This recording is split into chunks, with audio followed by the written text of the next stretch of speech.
जब तक ईमान इस बात पे रासिख ना हो जाए तब तक किसी शख्स को दरूद पाक की लज्जत का ज़ौक़ भी हासिल नहीं हो सकता। लाख दरूद पढ़ता रहे, लाख दरूद पढ़ता रहे, ज़ौक़े दरूद जो एक लताफत है, जो अल्लाह रब्बुल इज़्ज़त की तरफ से दरूद पढ़ने वाले को एक इनाम मिलता है। हलावत और चीज होती है। हजूर ने फरमाया ना, वजदा हलावत अल ईमान, ईमान और चीज है, ईमान की हलावत और चीज है, ईमान की मिठास और चीज है। मोमिन को जब ये अंदर से महसूस हो कि मुझे ईमान की लज्जत नसीब हो रही है, हजरत क़िबल आलम इरशाद फरमाते हैं, फरमाया इसी तरह दरूद शरीफ की भी एक लज्जत है, दरूद शरीफ का भी एक ज़ौक़ है, एक जायका है, एक मिठास है। ये मिठास नसीब उसे होती है जिसका ईमान ये गवाही दे कि ज़ुर्रियत फ़ातिमा का मकाम और है। कारखाना कसबी कभी भी कारखाना महबूबी को नहीं पहुंच सकता। तो हजरत ये वो मकाम है। यहाँ पर अदब के बाब में सारे कवायद व ज़वाबित और उसूल वही हैं जो बारगाह रिसालत के हैं। जो मकाम रसूल है वही मकाम बदातुर रसूल है, वही मकाम बतूल है। जैसे हम वहां कहते हैं ना कि हजार बार बिशोयम दहन से मुश्को गुलाब हुनूज नामे तो गुफ्तन कमाल बे अदबीस, कि आका आपका नाम अतहर लेने से पहले इस जबान को हजार बार मुश्को गुलाब से धोया जाए ताकि फिर ये कुछ इस काबिल हो सके कि आपका नाम लिया जाए। मैं ये कहता हूं कि जब रसूलुल्लाह की बारगाह के अदब का ये आलम है तो अदब के इस बाब में सैयदा कायनात की बारगाह का भी यही आलम। मैं लौहे दिल पे मोहब्बतों से मवद्दतों की उसूल लिखूं। मैं लौहे दिल पे मोहब्बतों से मवद्दतों के उसूल लिखूं। खुदा करे ये मेरी उस आका की बारगाह में हो जाए अर्ज कबूल लिखूं कि हिजाब इस्मत से इज़्न लेकर अदब से शान रसूल लिखूं। अदब से शान हिजाब इस्मत से इज़्न लेकर मैं शान बिनते रसूल लिखूं। कलम के ऊपर नकाब देकर मैं फिर से नामे बतूल है। ये सैयदा कायनात का मकाम है। हजरात गरामी, सैयदा का ज़हरा होना, सैयदा का ज़हरा होना ये आपकी ज़ात का खासा है। ज़हरा का मतलब है रोशन होना। क्या माना है? फरमाया ज़हरा मोहम्मद, ये मोहम्मद मुस्तफ़ा की ज़हरा है। क्या मतलब? कि सरवर आलम सल्लल्लाहु अलैहि वसल्लम की सारी शानों का ज़ुहूर जनाब सैयदा कायनात की ज़ात के पास है। सैयदा का ज़हरा होना आपका खासा है, यानी जमालो कमाल मुस्तफ़ा का मजहर कामिल होना। आप महबूबे मोहम्मद मुस्तफ़ा हैं। ये वो ज़ात है जिसकी हर आमद पर सरकार खड़े होकर इस्तकबाल करते। ये जुमला गौर से सुने, जिनकी हर आमद पर हुजूर खड़े होकर इस्तकबाल करते और हुजूर अपनी जगह पे बिठाते और सफर पे जाते हुए सबसे आखिर में हुजूर आपसे मुलाकात करते। जब सफर से आते तो सबसे पहले आपसे मुलाकात करते।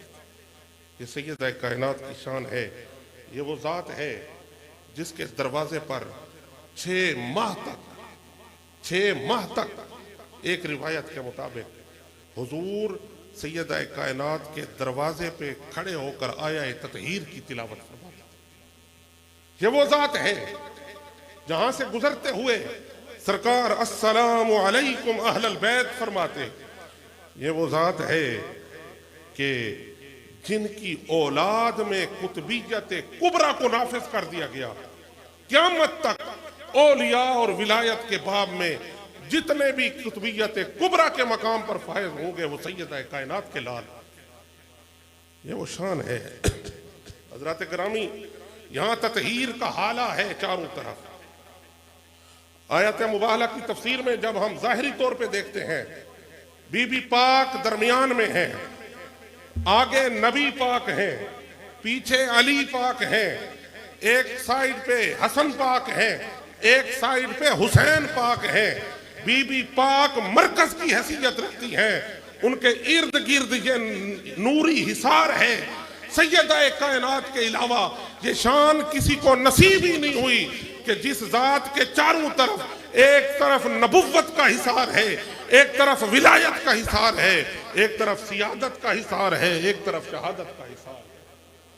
सैयदा की जात के पाक से जुड़े हर रिश्ते को बेनजीर व बेमिसाल बनाया गया। वालिद जनाब मोहम्मद मुस्तफ़ा की जात बेनजीर व बेमिसाल है। शौहर हजरत जनाब हैदर कर्रार बेनजीर व बेमिसाल है। माँ उम्मुल मोमिनीन अव्वल सैयदा खदीजतुल कुबरा बेनजीर व बेमिसाल है। सास फातिमा बिनते असद रज़ी अल्लाह तआला अन्हा बेनजीर व बेमिसाल है।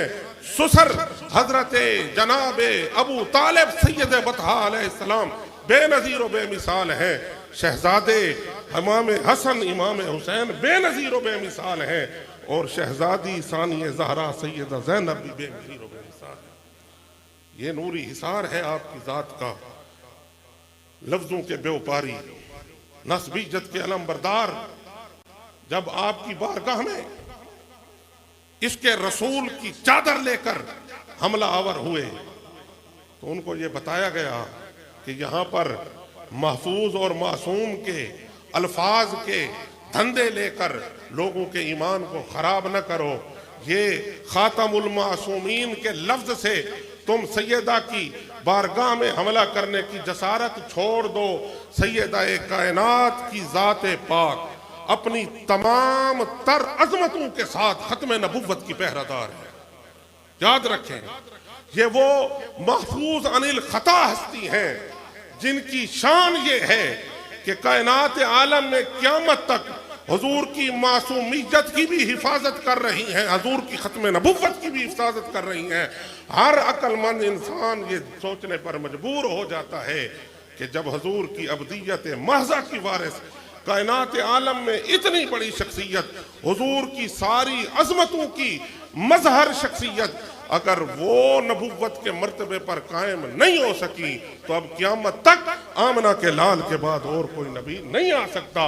आप इरशाद फरमाते हैं अगर शान अहले बैत समझ में आ जाए खत्म नबुव्वत का मसला आसान हो जाता है। खत्म नबुव्वत का मसला आसान हो जाता है। हजरत गिरामी कादर अल्लाह रब्बुल इज्जत ने अपने महबूब से इरशाद फरमाया व इन्नका लअला खुलुकिन अज़ीम। महबूब आप अखलाक के मरकब के राकिब हैं, आप अखलाक के आलिया के मजहर हैं। याद रखें, दुनिया में जितने भी मुस्लिह आए, जितने भी लोगों के इस्लाह करने के अलमबरदार आए, उन्होंने थ्योरी पेश की, प्रैक्टिकल पेश नहीं कर सके। करीम आका सल्लल्लाहु अलैहि वसल्लम की शान का एक ये मंजर भी जहन में रखा जाए। कुरान हुजूर की ऐलान नबुव्वत 40 साल की उम्र में हुजूर ने किया। 40 साल मुबारक जिंदगी प्रैक्टिकल है, नुज़ूल कुरान थ्योरी है। कुरान नाजिल हुआ, 40 साल की उम्र में ऐलान नबुव्वत का हुक्म हुआ। हुजूर इससे पहले खुलके मुहम्मदी इससे पहले है, और जब कुरान नाजिल हुआ ऐलान नबुव्वत किया तो सरकार ने फरमाया फ़क़द लबिस्तु फ़ीकुम उमरम मिन क़ब्ले, मैं इससे पहले तुम्हारे अंदर जिंदगी का एक हिस्सा गुजार चुका हूँ। इससे पता ये चला कि कुरान के बारे में जब हजरत सैयदा आयशा सिद्दीका से पूछा गया तो आपने फरमाया कान खुल्क़ुहु अल कुरान, कि हुजूर का अखलाक कुरान है। याद रखें, कुरान का नुज़ूल बाद में है, अखलाक मुहम्मदी पहले है। जो कुछ कुरान में नाजिल हुआ उसका मुज़ाहरा रसूलुल्लाह सल्लल्लाहु अलैहि वसल्लम की ज़ात पाक ने पहले करके दिखाया। और लक़द कान लकुम फ़ी रसूलिल्लाहि उस्वतुन हसना, ये एजाज पाया तो हुजूर की ज़ात पाक में खुल्क़े अज़ीम की जो सिफत है वो नुज़ूल कुरान से पहले की है। यानी हुजूर की तबीयत और जबीलत और फितरत अक़दस के अंदर अल्लाह रब्बुल इज़्ज़त ने ये चीज़ रख दी थी। जो कुछ रब की मनशा थी, जो कुरान ने बयान फरमाना था, वो पहले जनाब मोहम्मद मुस्तफ़ा ने अपनी ज़िंदगी में नाफिज फरमाया। तो हुजूर सारी कायनात के लिए जब उसवा हसना ठहरे तो हुजूर इस आलम बशरियत में मर्द की हैसियत से हैं, तो औरतों के लिए एक खास जात का होना जरूरी था, जो औरतों के लिए खसूसी तौर पर उसवे हसना बन सके। उस उसवे हसना को व इन्नका लअला खुलुकिन अज़ीम के ज़िमन में अगर देखा जाए तो वो जात हजरत सैयदा कायनात की ठहराई गई कि क़यामत तक आने वाली औरतों के लिए एक कामिल मजहर उसवा हसना का अगर कोई ठहर सकता है तो वो सैयदा कायनात की जात है। चाहे वो माँ के रूप में हो, चाहे वो बीवी के रूप में हो, चाहे वो बेटी के रूप में हो, औरत किसी रूप में भी हो, औरत के लिए भी एक रोल मॉडल चाहिए था। वो रोल मॉडल हजरत सैयदा कायनात को रसूलुल्लाह की जात का अक्से जमील बनाकर, मजहर कामिल बनाकर उस जरूरत को पूरा फरमा दिया गया। इसलिए हजरत सैयदा आयशा सिद्दीक़ा रज़ी अल्लाह तआला अन्हा आपने इरशाद फरमाया, मा रअयतु अहदन अशबह समतन व दल्लन व हदियन बिरसूलिल्लाह व फी रिवायतिन कलामन व हदीसन मिन फातिमा फी क़ियामिहा व क़ूदिहा। फरमाती हैं लोग ये बात कर सकते हैं कि हर बेटी अपने बाप का जुज होती है, तो यहाँ तुम जुज़्व कहकर क्या मुराद लेते हो? उन नासबियों को जवाब देना।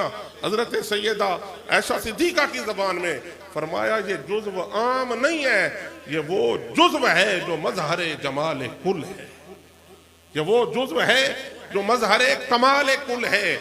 आप इरशाद फरमाती हैं सैयदा फातिमा से बढ़कर हुजूर के साथ मुशाबहत किसी की नहीं थी।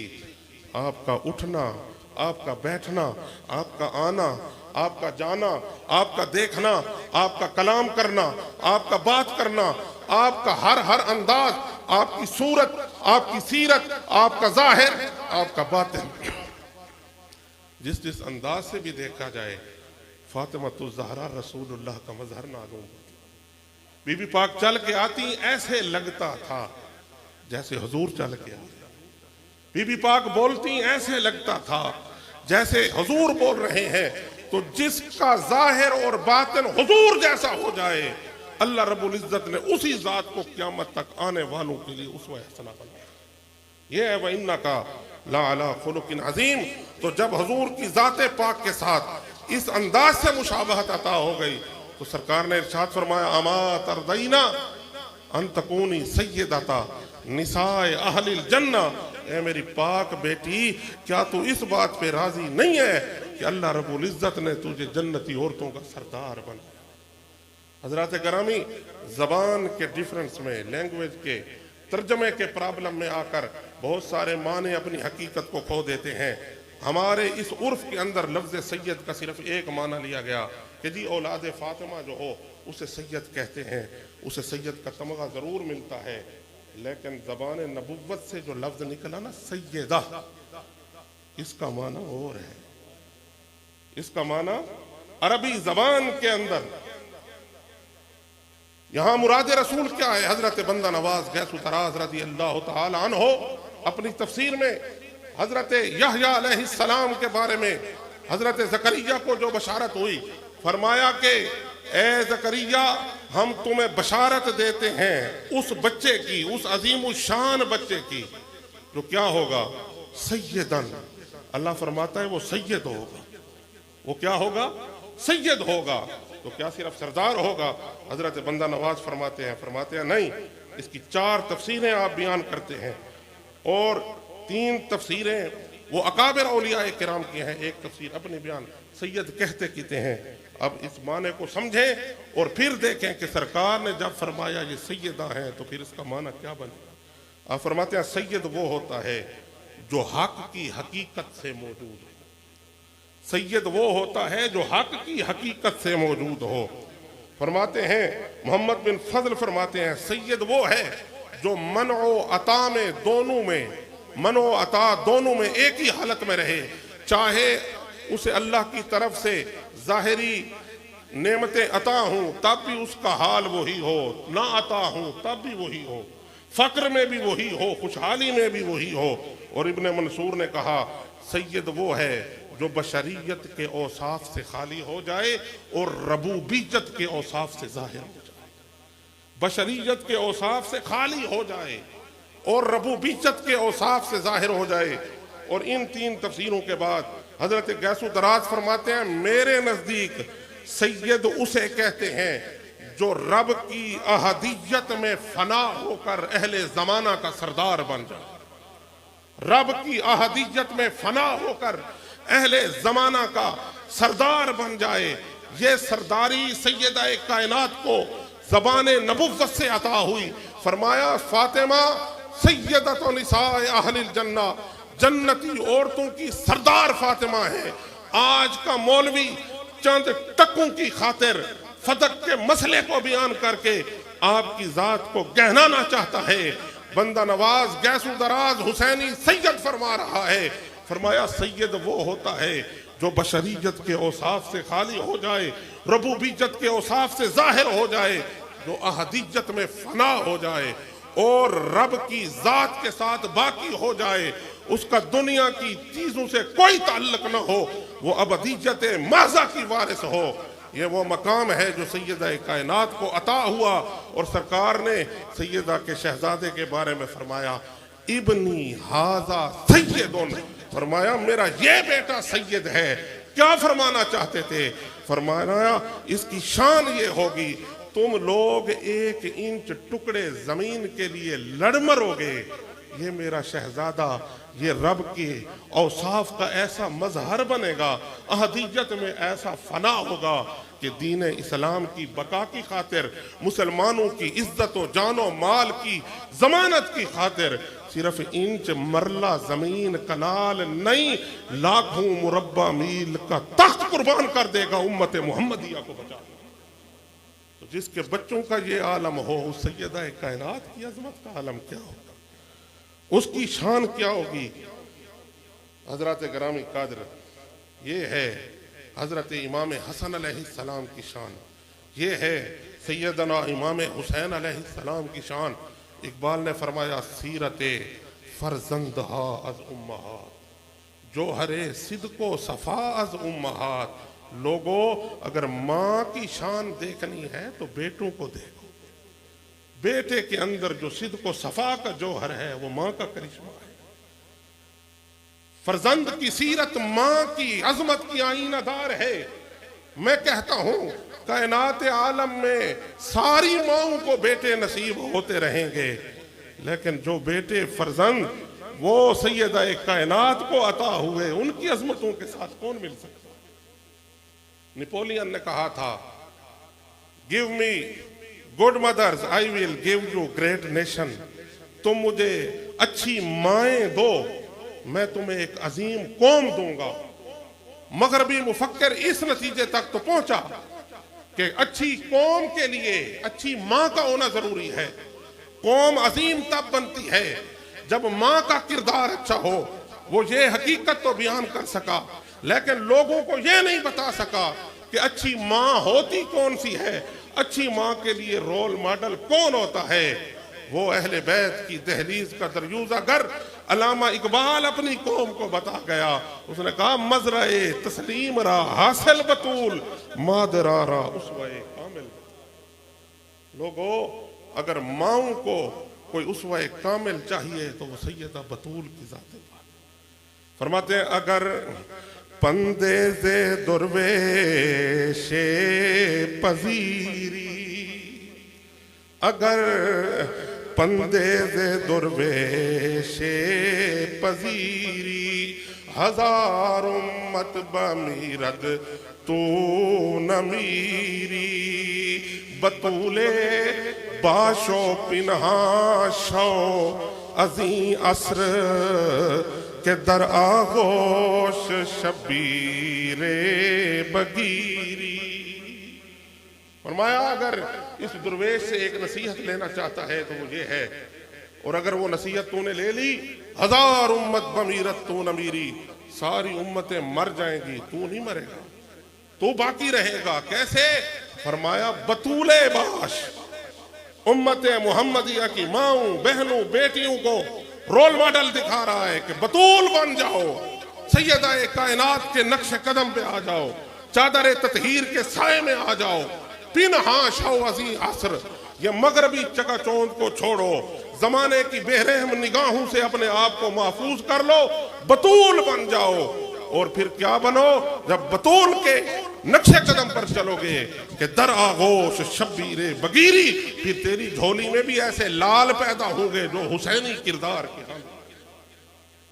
सरवर आलम सल्लल्लाहु अलैहि वसल्लम ने एक मर्तबा सहाबा किराम से पूछा, फरमाया औरत का सबसे बड़ा हुस्न और जेवर क्या है? फसाकतू, सारे सहाबा खामोश रहे। जनाब हैदर कर्रार आए घर, हजरत बीबी पाक से सवाल किया, फरमाया आज हजूर ने यह पूछा है कि औरत का हुस्न किस में है, औरत का जेवर क्या है, औरत का जौहर क्या है? तो किसी ने जवाब नहीं दिया। आप इरशाद फरमा दें। बीबी पाक ने इरशाद फरमाया, फरमाया औरत का हुस्न और जेवर ये है कि गैर महरम की निगाह से महफूज हो जाए, गैर महरम की निगाह से महफूज हो जाए। हैदर कर्रार आए सरकार की बारगाह में और बताया कि सैयदा फातिमा से मैंने पूछा रज़ी अल्लाह तआला अन्हा व सलामुल्लाह तआला अलैहा से, तो उन्होंने ये जवाब दिया, हुजूर ने फरमाया इन्ना बदातुम मिन्नी अली, वो मेरी जान का टुकड़ा है। उसी ने तो जवाब देना था, वही बता सकती है मेरे सवाल का मनशा क्या है। हजरत अस्मा बिनत उमैस आपके पास आखिरी रात 3 रमजान की रात आपकी बारगाह में हाजिर थी। बीबी पाक ने इरशाद फरमाया, फरमाया आज की रात मेरी आखिरी रात है, मैंने दुनिया से जाना है।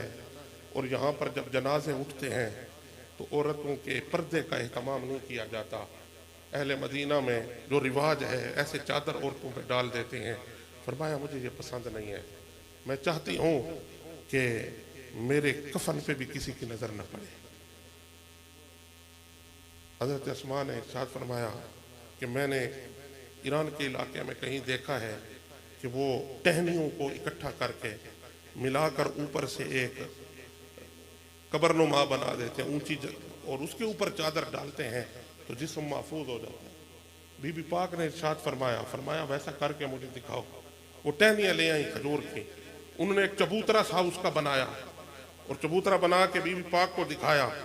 जब आपने वो देखा, जब आपने देखा, याद रखें जब से हुजूर का विसाल हुआ, ये उम्मे अबीहा माओं से बढ़कर हुजूर से प्यार करने वाली बेटी, इसका मकाम ये था। हुजूर का विसाल हुआ, किसी ने हजरत बीबी पाक को मुस्कुराते हुए नहीं देखा, किसी ने मुस्कुराते हुए नहीं देखा।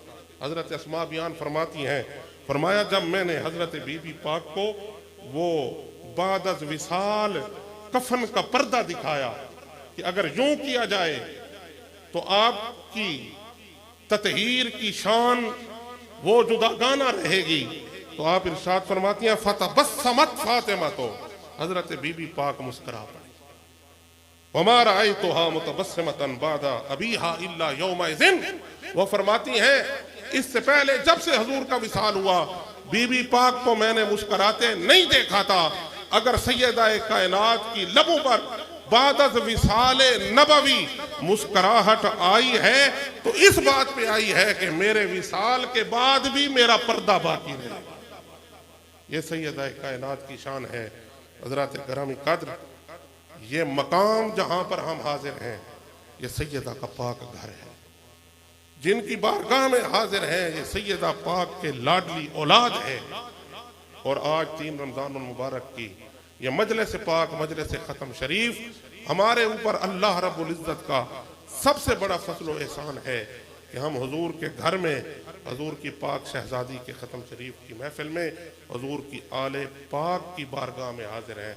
अल्लाह करीम हमारी इस हाज़री को कबूल व मंजूर फरमाए। व आखिर दावाना अनिल हम्दुलिल्लाह।